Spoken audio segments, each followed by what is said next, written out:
Hello from Killarney, everyone. I hope everyone's having a great day.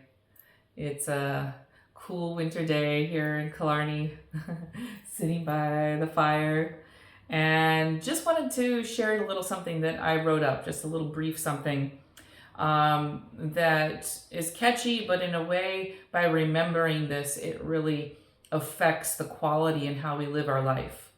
So I'll read it first, and then we can talk about different aspects of it. Let go of what was. Embrace what can be. Realize the new reality. Actualize potential.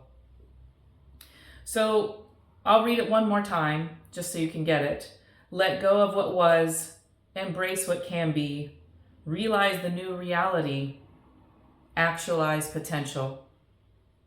And this is something that kind of covers your past, your present, and your future. And so let's just talk for right now about that first line. Let go of what was.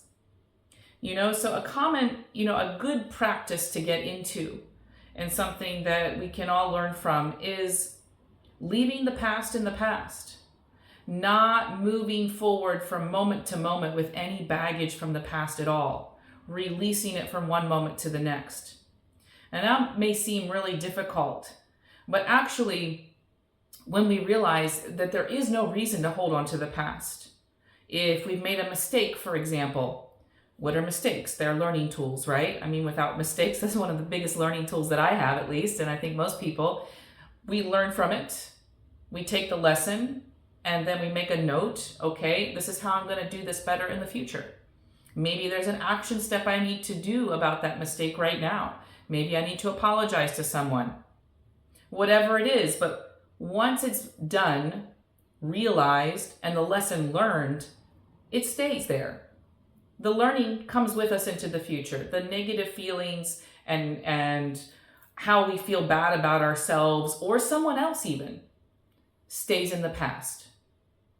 Because when you look at someone else and maybe they have wronged you or done something wrong, when we start to realize that none of that is ever personal, even if they've done something to you, that's an example of their own, let's say, flawed ego, which we all have.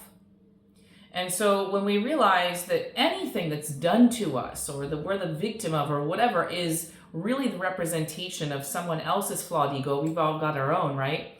But when we realize that, and instead of saying, I'm the victim here, and saying, I've been wronged, but then realizing in that moment, when you're saying that, realize in that moment that the I that I'm saying has been wronged is really just my own ego. It's not really who I am. My soul essence at the deeper level is something different.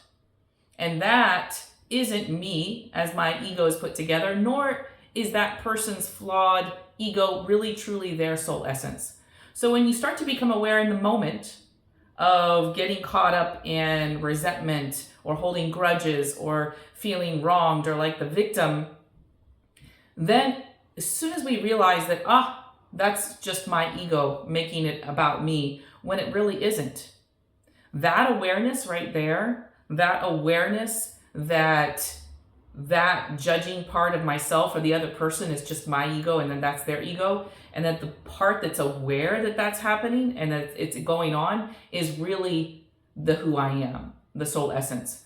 Once you start to realize that, you don't have to say, forgive, I have to let go of this. But once you realize that that's really not them at their core, and the me that's been wronged really isn't me at my core either, then you can let it go.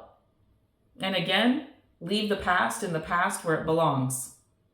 It doesn't mean that we don't need to create boundaries for ourselves, because we may very well need to create boundaries for ourselves and to create, healthy conditions, if someone is in a state or, a programming that is causing harm to other people, then you do what you need to in order to protect your own boundaries. But that said, it doesn't need to come on as something personal. This person has done this to me. I'm wronged. I'm disrespected.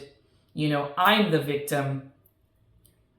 realizing that that's all part of my ego, and it's just strengthening it by kind of judging someone else, even if they were wrong. Realizing that that's ego and that that's their ego and that the underlying soul essence is not that. Just that realization helps you to start to let it go. So the first part of the little statement that I had of let go of what was.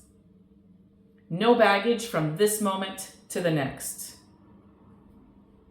And that is a really freeing thing. We'll go to the next line on the next one, but I just wanted to give you some food for thought that once you start to get in the practice of this and really letting go of all the baggage from one moment to the next, you free up so much emotion in yourself and energy in yourself to be focused on positive and proactive things instead of holding on to stuff that was already happened. We've already learned the lesson from. There's no reason to carry it through with us. And we can let go of the stuff that we hold against other people because they're just working through their own flawed programming like we all are. All right. Hope that helps. I look forward to the next time. All right. Have a great one all.